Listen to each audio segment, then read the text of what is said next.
Ladies and gentlemen, boys and girls, welcome back to my second episode. This one is going to be still in Civilization, but we're going to be looking a little bit more in depth at just specifically the civs. And we're going to start at the bottom and kind of work our way up and pick and choose because hopefully this episode only lasts, excuse me, about 20 minutes at most. And that's not enough time really to get through.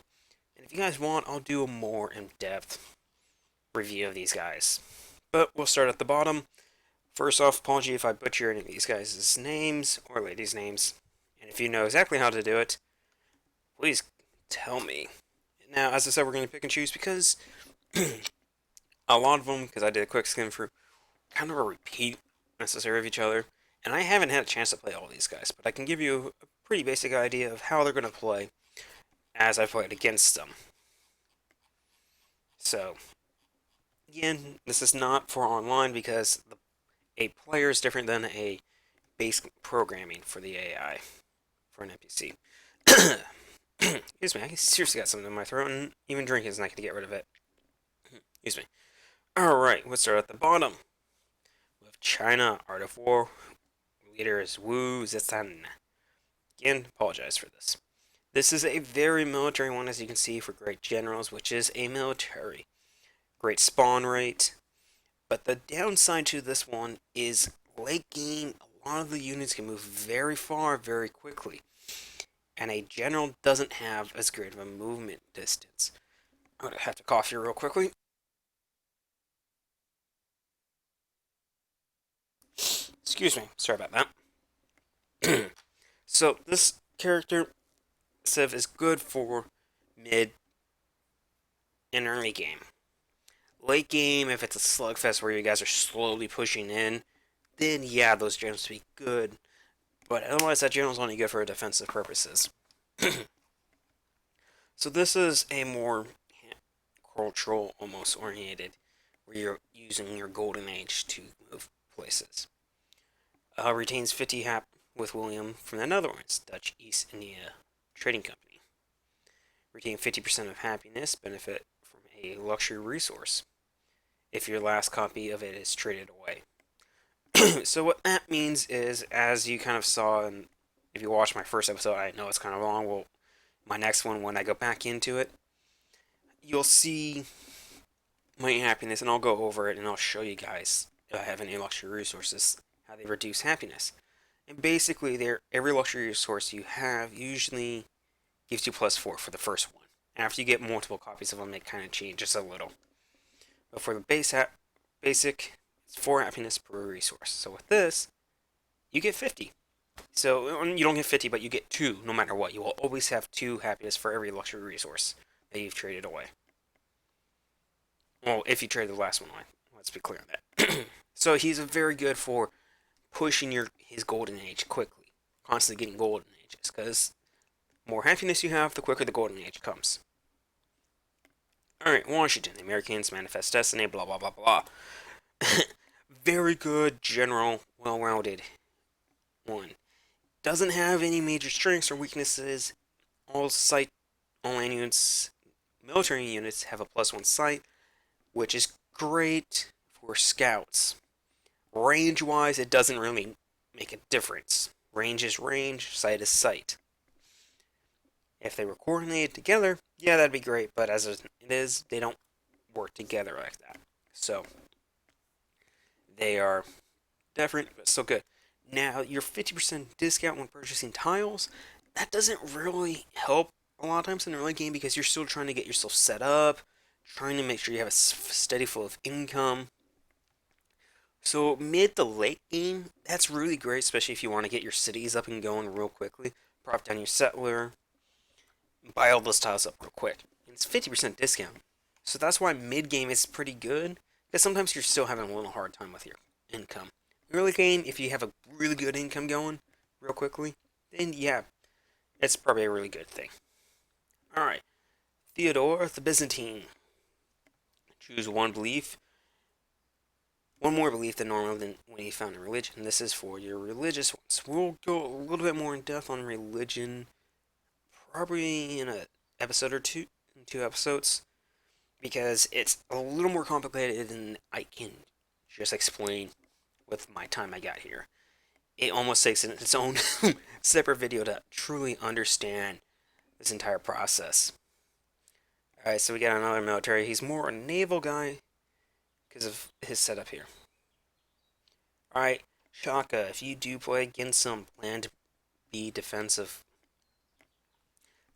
in massing units. This guy will spawn units. The NPC one, every time I played against him, he's always on the move with armies. So be ready for that. Alright, our first scientific guy. Sun John from Korea, Scholars of the Jade Hall. So, he gets +2 science for all specialists and for all great persons house improvements. Each tech boosts each time a scientific building / wonder is built in the Korean capital. So, he's very scientific oriented, which means you get for your research a lot quicker, which means you get more stuff, which gets you more stuff to increase your scientific research. Very good. General, I haven't played as him, but from what I've been understanding, he's a very well situated character. Very able to move through your scientific trees quickly. Very good as well as if you're doing that combo where you want to team up with someone. Very good to have one of your players as this, because when you guys work together, your scientific research goes even faster. So, something to think about. So, well-rounded guy, not a lot of buffs or minuses. Really, if you go for a diplomatic victory, he's the guy you want. Other than that, not much. Okay. Here's your first construction, production. But this is towards wonders. Now, wonders do give you a lot of big buffs and other stuff along those lines, but they're not always ones you need. So, this is kind of a hit and miss because you only focus on wonders. Alright. So, this guy is kind of nice. He's an interesting setup because the way he goes down is he automatically gets, how to describe it. When you start, you have your center tile, which is your city, as you remember in the video if you guys watched it. And then on the outside, you have 5 tiles. Well, this guy, you get the next ring as well, which is really nice for that setup. And you also receive a defensive combat bonus, so he's really good if you're playing flat-footed, if you're on the back side. Like, if you know, okay, hey, there's this right here I want to get, but I can't build right next to it because there's another city. But if I build one tile over, I can get it, though. So he's kind of good for those hit and grabs. Overall, I've played him a couple times. Haven't had any real problems with him. Really nice unit. Tourism, so for cultural. This is really good, especially for your cultural victories. Tourism, the other thing with it is, when you take over a city, the better your influence over them, which you get through tourism, the easier it is to get complete control of the city. And we'll go over that a lot more in later games, later part of the playthrough, because it's very difficult to explain. So this guy, he's really good for moving. Any hill tiles,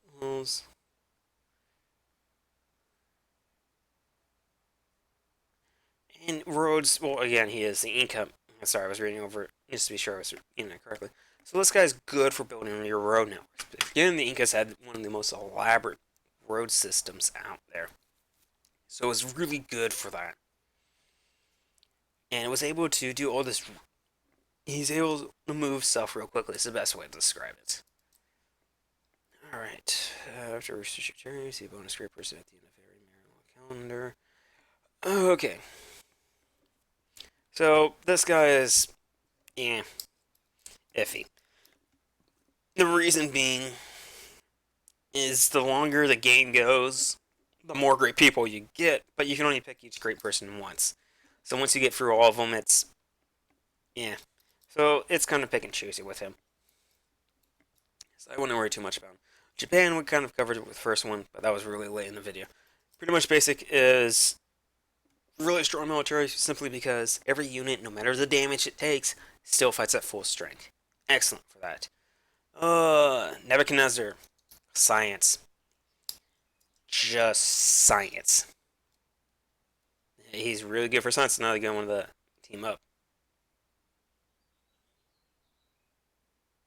So this is, he just gives you a buff to your wonders. Very militaristic. If you want a cultural victory for war, go with the Aztecs. I'm trying to find some of the other ones here. This is the one we're doing currently, so very good for movement. I like a very nice, well-rounded character. Trying to find. Here we are, Gandhi. So this is kind of interesting because he halves the happiness from your citizens, but you get double the unhappiness from your cities. So he's a very, very difficult one to play because you have to find the right balance with him. And so I do not recommend him if you're first starting out. I've tried playing as him, and I had hard times playing as this guy. And that's saying some stuff, because I play this game a lot. And I have a pretty decent roll. When I usually play random, and whenever I get randoms of Gundy, I actually restart. Because I can't play as him. Or I can, I just do not like his setup. Not a really good one. The other one I would look out for when you're first starting out is Vencia. You can't make cities. You get one city. You can...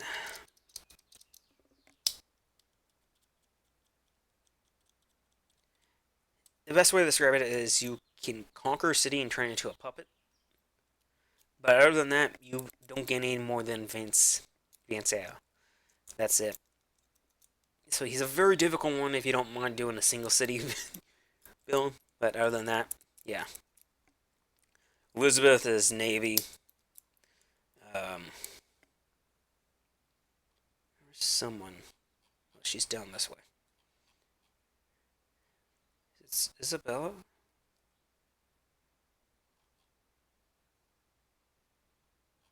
I gotta find her. She has something with city-states, and while they're good and all, if you don't mind not going for a...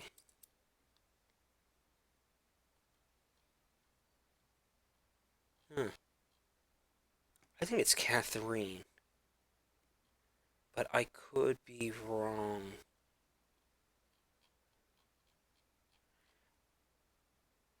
Here we are.